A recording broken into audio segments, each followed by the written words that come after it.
Now the last thing we want to do to spruce up our page is to add some line work, some color, and also some basic little icons. Adding and changing color is really easy in Figma. First off, make sure you've got something selected. So in my case, I've selected my little rectangle up here. Going back over to the design panel, down at the bottom is where you can find all of the appearance, and in this case, under the fill, you can click on the little icon, and this will bring up the fill color. Notice that by default it's still gray, and keeping it gray is totally fine. At the very bottom, you've got all the colors that you're using on this page, and then you've got your color picker and slider, and even the opacity can be changed. Depending on the type of project you're working on, you may want to swap over to different color modes. Usually if you're working in the website, they do colors in hexadecimal. Sometimes, especially if you're working on video games or apps, RGB or HSB tends to be the type of sliders you want to work through. But I'm going to keep it at hexadecimal just for now. Clicking up here will let you drag over and making it more of a hue or more of a color. Dragging it down makes it darker. Now for our wireframe, we still want to keep this nice, basic, and simple. We don't want to get into any kind of corporate colors or anything that somebody may get confused over. So in general, you can keep it a light blue or a light green, sometimes even yellow or orange tends to be used. I'm going to go with this kind of an orangey type feel. Some people like blue just because it has a nice texty feel. I'm going to go with orange. Once you've got it selected, you can click away and it'll stay on there. If we want to use the same color on other things, there's a couple of ways we could do it. Let's choose this little rectangle for Buy Now. Again, you can click on the icon for the fill. Notice now how it's being used on the page, so it's being saved down here, and so I could click down here and automatically it's picked up. Another way you can pick up colors is by selecting, I'm going to choose this second rectangle here, and using our eyedropper tool. The eyedropper, when you click on the icon, is found underneath your little color picker.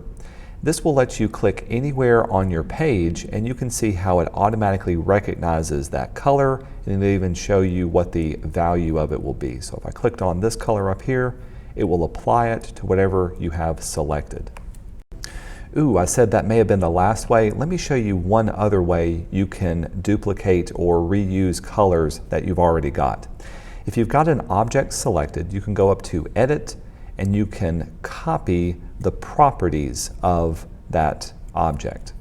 Once the properties are copied, you can then select, in this case, my little circle, go up to Edit and choose Paste Properties. And now it becomes that particular color. So copying and pasting properties. Otherwise, if you want to change colors or select colors, simply click on the fill color and you've got it down here. Next, let's add some line work to our design.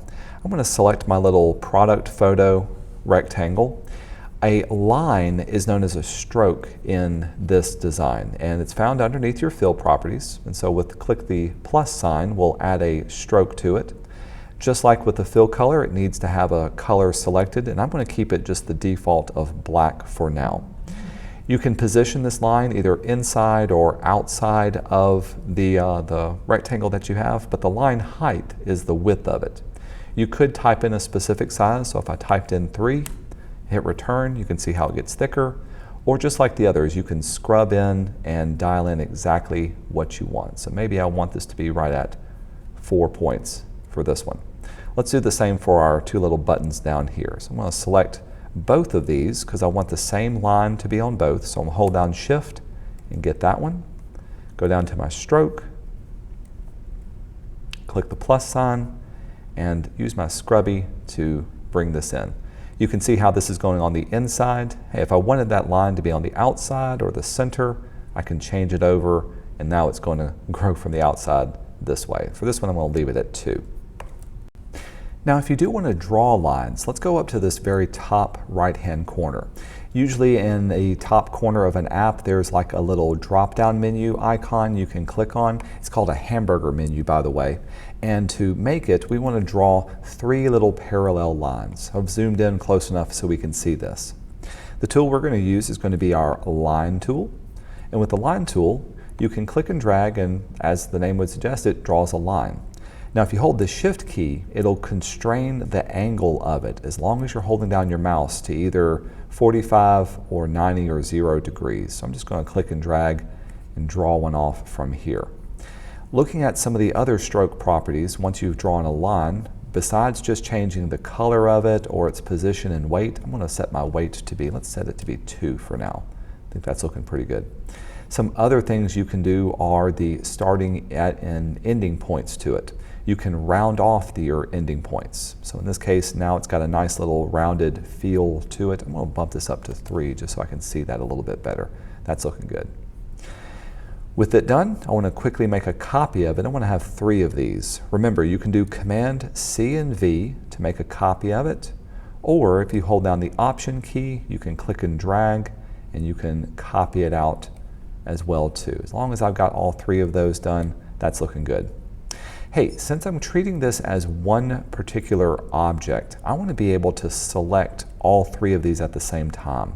So this is a good point to talk about grouping. I'm going to click and drag over all 3 of these, and if I wanted to group them together rather than having 3 separate lines, I can go up to Object and tell it to group the selection.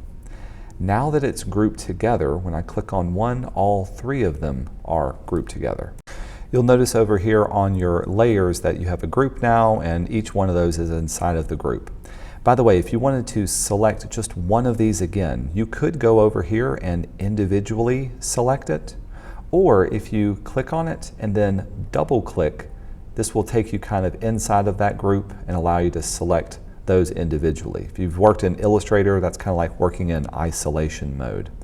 So with it selected, oh, by the way, since they're grouped together, if I adjust the size of it, you can see how they evenly space themselves apart, which does come in handy when you're trying to align things up really nicely. Now the last thing I want to add to my design is maybe a little icon that actually indicates that this is a photo. Rather than using the word product photo, sometimes it's just easier to add icons, and especially icons come in handy when knowing what to click on. So I'm going to delete away the word product photo, and to add on a little icon picture, we're going to use the assets that you can search within Figma. So right now we've been working in file mode. Click on assets. And these are simply little things that you can quickly and easily pull from the Figma community into your design. Some of these are quite common, so things like the iOS for the phones, 3D materials, even components for other different interfaces can be quickly added to here. But we want to search for something very specific.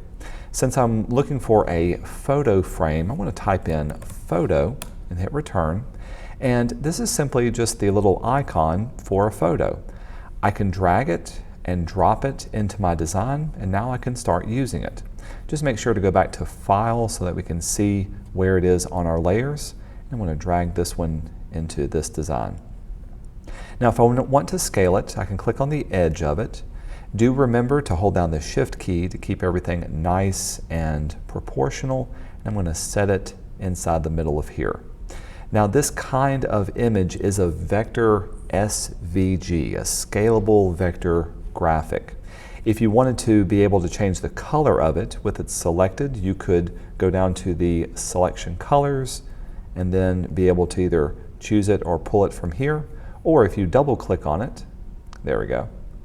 Now I've got it, I can change the fill color to a custom color, make it whatever color I want it to be inside of here. I'm going to keep it the default black because that works better with what I've got. Just letting you know that you can choose it by choosing the color down here.